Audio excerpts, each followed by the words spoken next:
Magandang hapon mga classmate. Ngayon ay papasilip ko sa inyo yung mga ginawa naming fly pins, no, bilang hardening, kasi yung hardening pins dito classmate, fly pins po yung gamit ko. Then ngayon sila, nandun lang sila sa puno ng langka. Check natin sila. Let's go!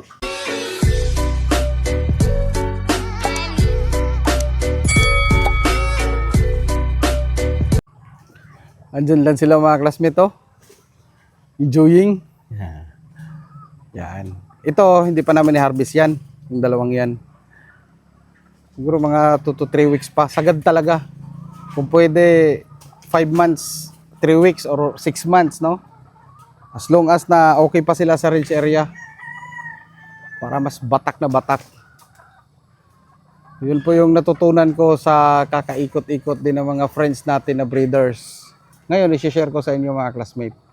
So, shout out kay Boss Rab Bataan and BTX Farm. Pero depende mga classmate ha, conforme. Kung matured na sila at 5 months o 4 months and a half, kung sa tingin nyo ano na sila ba, yung matapang na, pwede nyo nang kunin yung mga maaaring maka-injured sa kanila. So, andyan lang sila sa taas. Yun pa.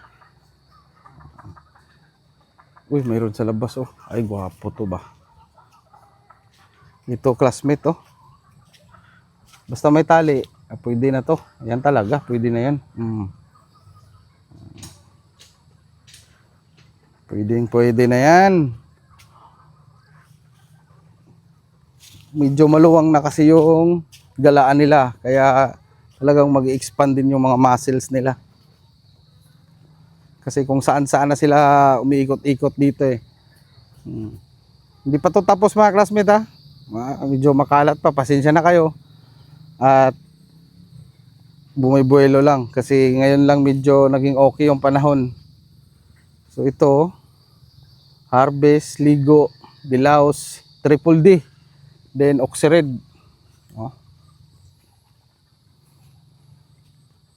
Ito cording area to dito mga classmate. Yan, cording yan. Doon ako sa dulo magre-range. Yung mangga, tapyasan ko yan. Ayan. Tara, puntahan natin yung kanilang mga fly pins. Pasyal muna tayo dito sa farm mga classmate ha. Yun o.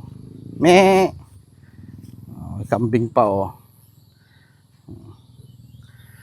Then yung saging, tanggalin namin pati doon, no. Yan, may dalawa lang na tira kasi may bunga, no. May tips diyan classmate bakit namin tinanggal yan. Diyan pala nagbabahay din yung lamok, no. Bukod sa mga stagnant water, isa din yan. Tingnan natin dito mga classmate. Breeding pen ko. Ayan na yung fly pin, oh. Nag-grass cut ako dito kanina. Di nagpa-symbol ako kay Tintin ng fly pins para magkaroon kami ng hardening pins na. Kasi bukas or sa makalawa, harvest na kami. Ito classmate. Ito lang muna. Initial lang muna kahit mga 10 o 12 na fly pins. Hanggang doon yan. O kung ano yung pwedeng makarga. Kasi unahin ko lang yung order ng hulugan para ma-tame na sila dito. Yan. Ito lang, classmate, ganyan lang. Unti-unti lang yan, classmate, ganyan lang muna yan sa ngayon. Then pag may budget na naman, lagyan natin ng hollow blocks, paikot, then yung mga binistay na lupa sa loob, tapos yung bubong nila, lagyan natin, no? Ito lang muna ngayon. Dahan-dahan lang. Iro-roll lang natin yung gagastusin natin sa farm based doon din sa mga kita natin dito sa ating pagmamanok. Kabuhayan classmate ba, no? Pag may ito yung advice ni Boss Rav, pag may blessings galing sa manok, ibabalik din natin sa kanila. Ito, expansion, yung mga pagkain nila, vitamina nila. Gandang sweater yun ah. May mga na-out kami oh. Ito, aga naglugon, palugunin na lang talaga to. Then bulstaga na.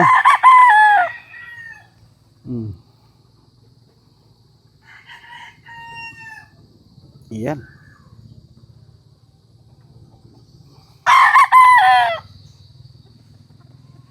Ito, naglugon. Ito pa. Dami. Maulan kasi classmate, di may iwasan ba? Siyempre priority yung hinanda. Ito yung straight comb na lemon na pinabreed sa atin ni Bro Benedict. Early bird, start na yan. Pwede pa yan.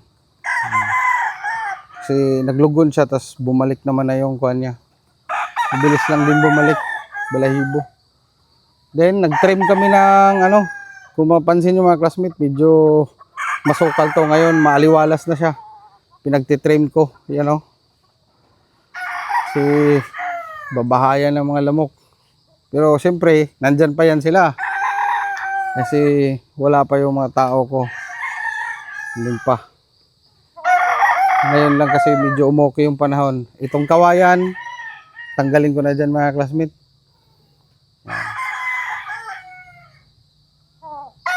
Depende kung may sis rugby. Kung gusto niyang iiwan, linisan lang palagi. Pati yung mga saging-saging dyan. Then ito, magiging bakante. Gagawa ko ng hardin dyan. Garden pala, hindi hardin. Kasi hardin is mga halaman. Garden, mga gulay-gulay, okra, kahit ano. Kasi mahilig ako sa gulay. Then itong mga palugon natin, oh. Meron tayong mga palugon dito. Pang December pag nangate. Kakaupansin din tong kay BTX, oh.